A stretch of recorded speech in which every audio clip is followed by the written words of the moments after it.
Conversaciones filosóficas por WIS Estéreo. Un encuentro y un diálogo con las filósofas, los filósofos, el análisis, la reflexión y la crítica. Bienvenidos.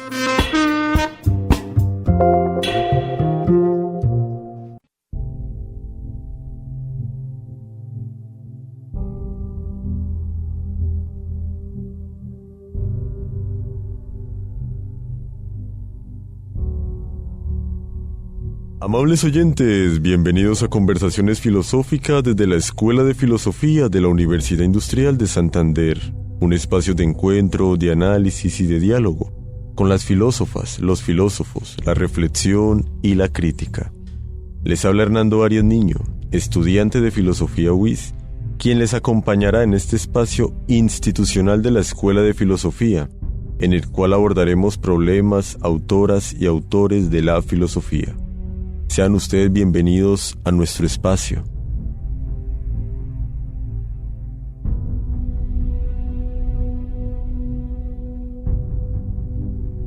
En el programa de hoy nos acompañará el profesor Jorge Pulido.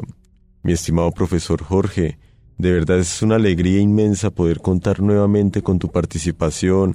Ya hace tiempo que te habíamos entrevistado en los inicios del programa mismo y bueno, ya luego de todo lo que el tiempo, tema también de tu especialidad, nos ha permitido desarrollar, contamos nuevamente con tu presencia. Antes de iniciar, mi estimado profesor Jorge, primeramente darte la bienvenida y segundo, que nos puedas dar una corta presentación tuya para toda nuestra radioaudiencia que quizás no recuerdan ese gran filósofo de la Escuela de Filosofía UIS. Bueno, Hernando, primero que todo, muchas gracias nuevamente por la invitación. Muy contento de estar en este programa de la Escuela de Filosofía de la UIS. Es un programa que se ha hecho su espacio en la escuela y también tiene su audiencia en general. La última vez estuvimos hablando acerca del tiempo y fueron unos programas muy interesantes, fueron ocasiones muy fructíferas para dar a conocer la investigación que estaba llevando a cabo en ese momento y también para promover el interés de los estudiantes y también personas en general que quieran aproximarse a la filosofía del tiempo. Yo soy filósofo de la UIS, hice maestría en filosofía también en la UIS, luego estuve trabajando en distintas universidades, me fui para Bogotá a trabajar allá en la Universidad de San Buenaventura. Y unos 5 años después me fui a hacer el doctorado. Empecé a hacer mi doctorado en la Pontificia Universidad Católica de Chile.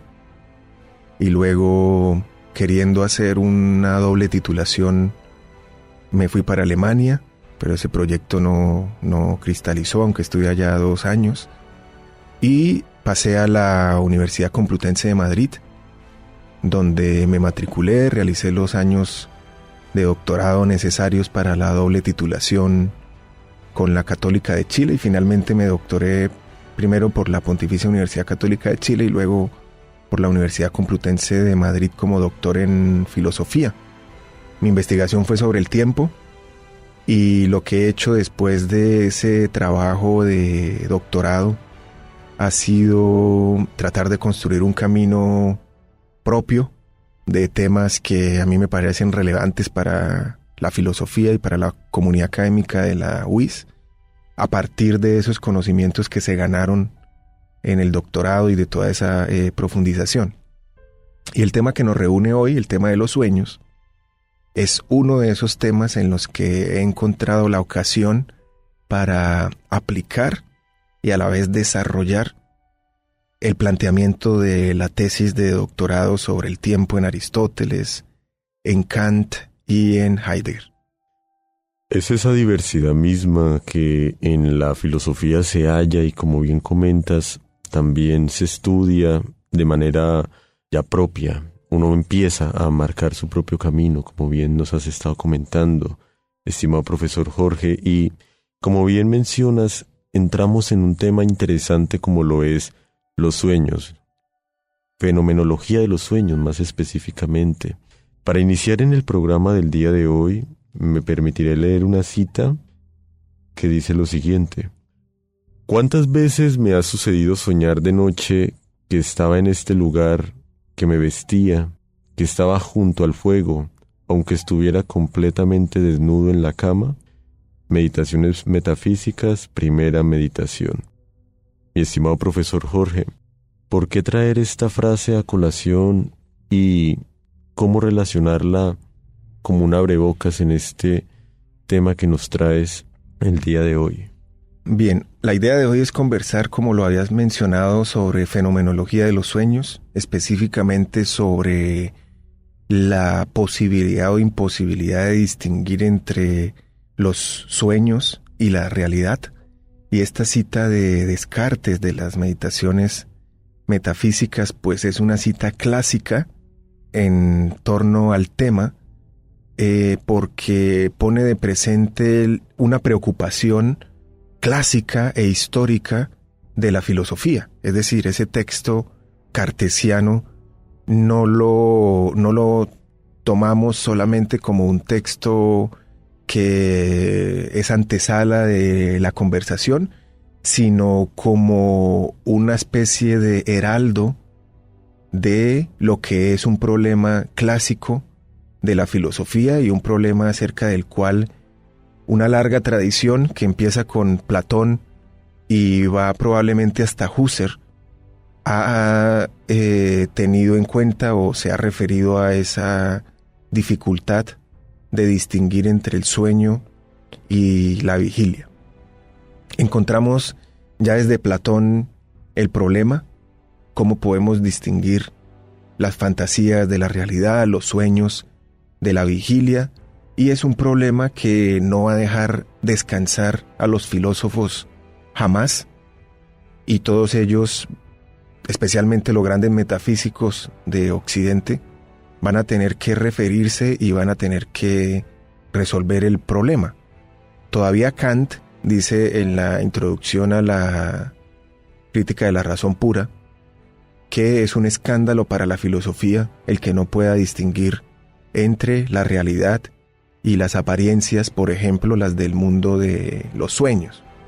Y en ese sentido hay algo que a mí me llama poderosamente la atención, y es la función que ha operado la filosofía a lo largo de la historia, de su historia, como una especie de sensor de alerta que se dispara automáticamente cuando hay un peligro de confundir los sueños con la realidad.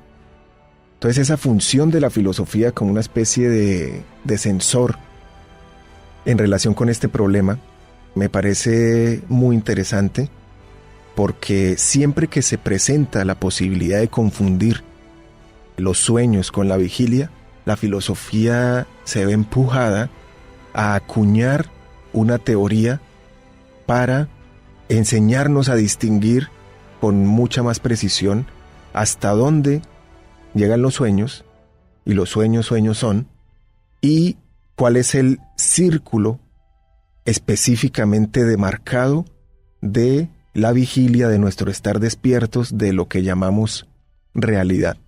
Entonces, en esa línea de pensamiento, la frase cartesiana es mucho más que una idea que está dentro del desarrollo de la primera meditación, de las meditaciones metafísicas, y se convierte en un planteamiento o una afirmación mucho más sensible de un problema monumental, de un problema de fondo transversal a la historia de la filosofía, que es el que a mí me ha atraído en los últimos semestres.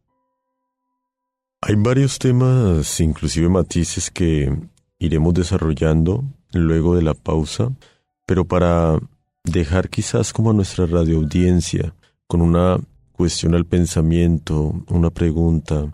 Mi estimado profesor Jorge, ¿qué desearías formularnos para ir pensando en lo que has venido desarrollando en esta explicación de los sueños, la realidad, inclusive la virtualidad que hay en los mismos o la causa de los mismos? Yo pienso que una buena pregunta para dejarle formulada a nuestra radioaudiencia es: ¿qué ha sucedido en esos momentos en los que han tenido sueños completamente vivos y casi que reales, que les ha impedido distinguirlos, aunque sea por una fracción de tiempo mínima, de lo que es la realidad? Es decir, ¿qué creen que es lo que ha impedido que establezcamos una diferencia mucho más clara? O, por otro lado, ¿qué es lo que ha propiciado que esa casi indiferencia nos confunda durante los primeros segundos o microsegundos del despertar, en los que no sabemos si estuvimos soñando o fue algo real? Entonces, eso nos ayudaría a adentrarnos un poco en esta cuestión. Ya regresamos.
Amables oyentes, están en sintonía los 96.9 MHz WIS Estéreo, la voz de la universidad. En este su espacio, conversaciones filosóficas desde la Escuela de Filosofía WIS.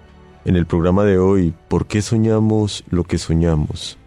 Mi estimado profesor Jorge, como me has venido comentando, hay varias cuestiones que primero hay que distinguir. En este caso, empezaría por preguntarte, dormir y soñar, ¿qué distinciones, diferencias y características hay al respecto? Muy bien, creo que es la pregunta de partida. El dormir es el fenómeno fundamental del que hay que arrancar una teoría filosófica sobre los sueños. Porque los sueños son un fenómeno que se da encabalgado en otro fenómeno que es el del dormir. Entonces, a partir de ahí se derivan las dificultades de una fenomenología de los sueños, ya que los sueños se dan montados sobre otro fenómeno, pero también las posibilidades de que los sueños sean un fenómeno autónomo que desafíe nuestra explicación de la realidad, de la vigilia, etc. Entonces, ¿qué es el dormir? El dormir es un fenómeno fisiológico, es un fenómeno de nuestra corporalidad, de nuestro cuerpo, y según Aristóteles, el sueño es una atadura e inmovilidad de nuestro sensorio primario, que para él era el corazón, el centro de la percepción de nuestro cuerpo, de nuestra corporalidad. Pues, ¿qué es lo que pasa cuando dormimos? Primero hay una inmovilidad, una aquinesía le llama Aristóteles, que cae sobre el durmiente. El sueño cae sobre nosotros y es casi como una posesión a la que tenemos que rendirnos, porque llega un momento en el que no podemos aplazar el sueño más, y eso es lo que significa que el sueño cae sobre nosotros como una inmovilidad externa, una aquinesía. El sueño se precipita sobre nosotros como una atadura. Desmos le llama Aristóteles una atadura, es decir, el sueño cae pesadamente sobre nosotros y no nos podemos liberar de él. Podemos aplazarlo, pero jamás nos podremos liberar del dormir. Va a retornar para exigir que descansemos. Y por último, es una sujeción, es una aquinesía, es una inmovilidad, un agobio repentino y es una sujeción. Esto es lo que nos dice Aristóteles. Entonces lo podemos tomar como una caracterización muy válida, muy precisa de lo que es el dormir, sin que entremos en una discusión mucho más prolija y seguramente llena de matices de la ciencia contemporánea sobre el sueño. Digamos que esos tres elementos, la inmovilidad, el agobio repentino y la sujeción de nuestro sujeto, son tres características determinantes del dormir que podemos establecer como punto de partida y que seguramente se ven enriquecidas con las aproximaciones contemporáneas y científicas a la cuestión del dormir y de el soñar. Eso en relación con el dormir. Ese sería entonces el primer paso a dar. Hay varias cositas que mencionas y claro, son como esas fases, esas etapas, como bien mencionas, y que de una u otra manera están distinguidas, ¿no? Entre el dormir y soñar.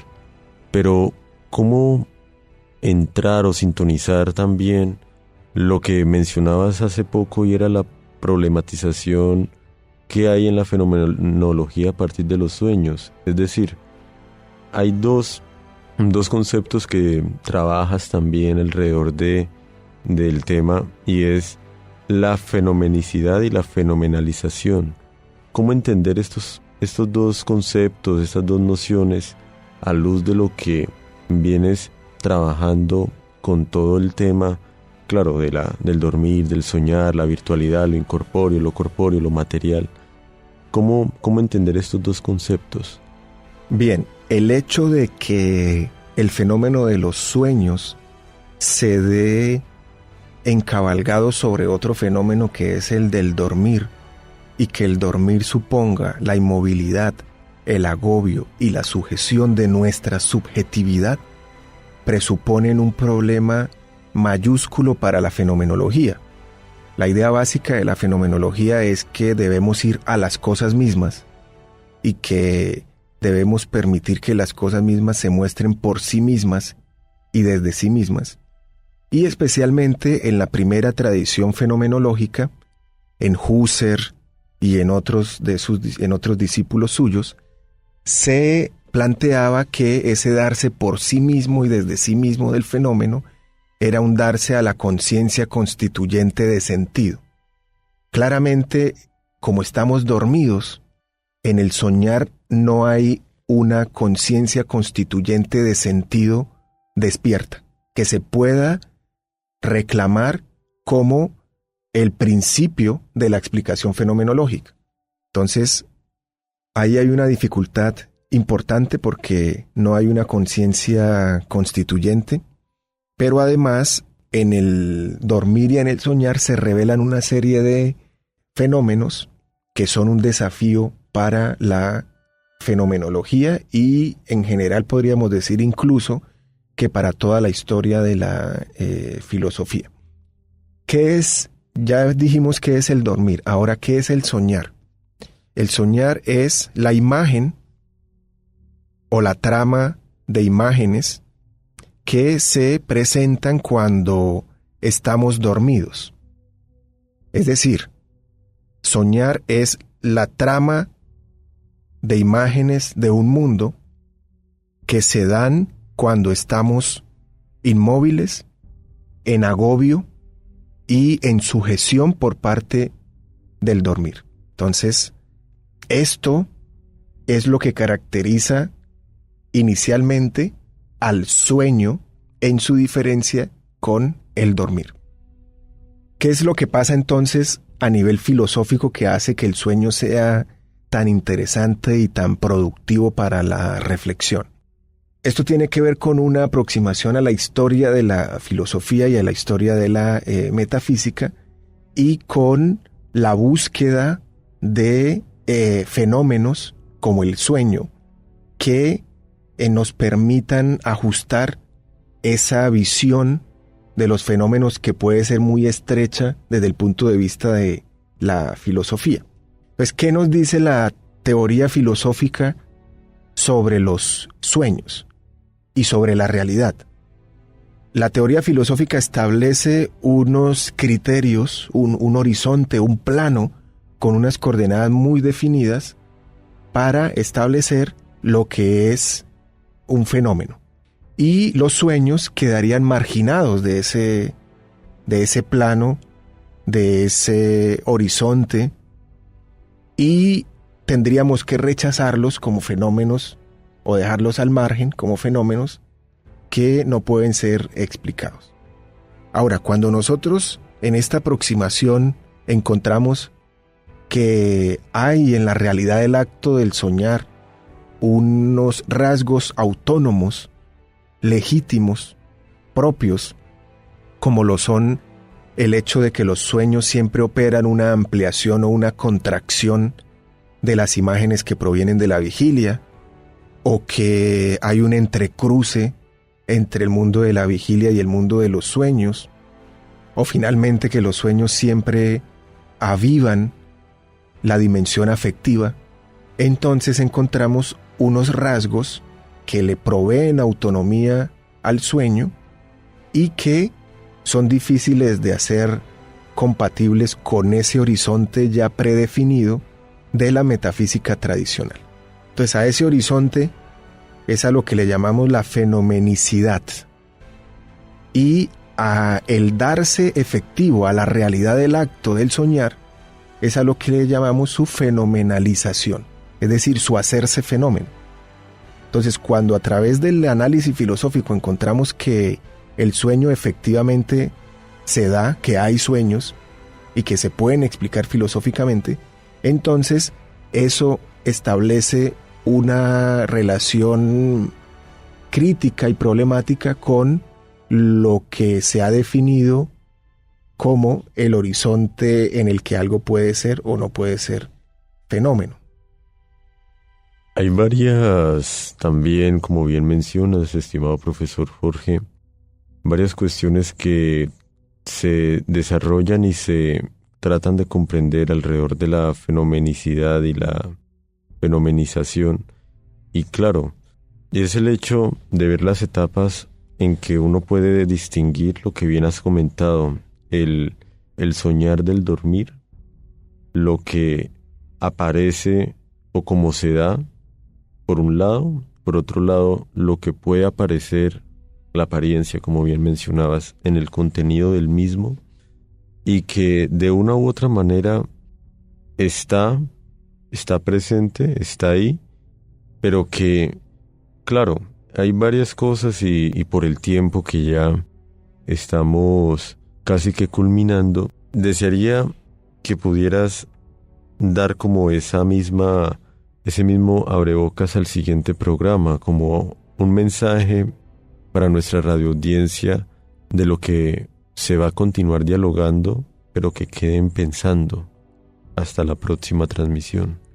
Yo creo que esa idea que nos permitiría mantener viva la conversación es la de reconocer que los fenómenos oníricos, el mundo onírico, es un mundo que tiene una autonomía y una legitimidad filosófica.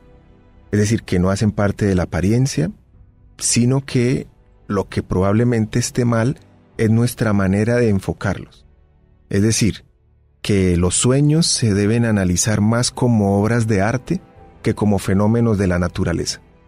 Tal vez ahí esté el problema, que si los analizamos como fenómenos de la naturaleza, nos encontramos con una causalidad que el mundo onírico no respeta, o que es flexible frente a esa causalidad.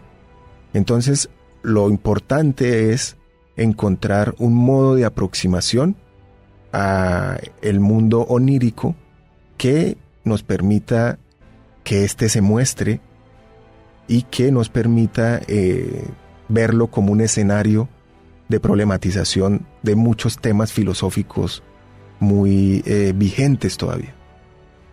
Amables oyentes, llegamos al final de esta edición de Conversaciones Filosóficas desde la Escuela de Filosofía UIS. Del mismo modo a nuestro invitado, estimado profesor Jorge, por su participación, valiosos aportes, y que esperamos nuevamente contar con su participación en este espacio de la reflexión, de la crítica y ahora de los sueños. Por supuesto, Hernando, espero que haya sido un bonito sueño este programa y nos veremos en una próxima ocasión para continuar conversando filosóficamente. Gracias por su sintonía. Los invitamos a una nueva edición del programa institucional de la Escuela de Filosofía UIS. Con ustedes hasta este momento les acompañó Hernando Arias Niño.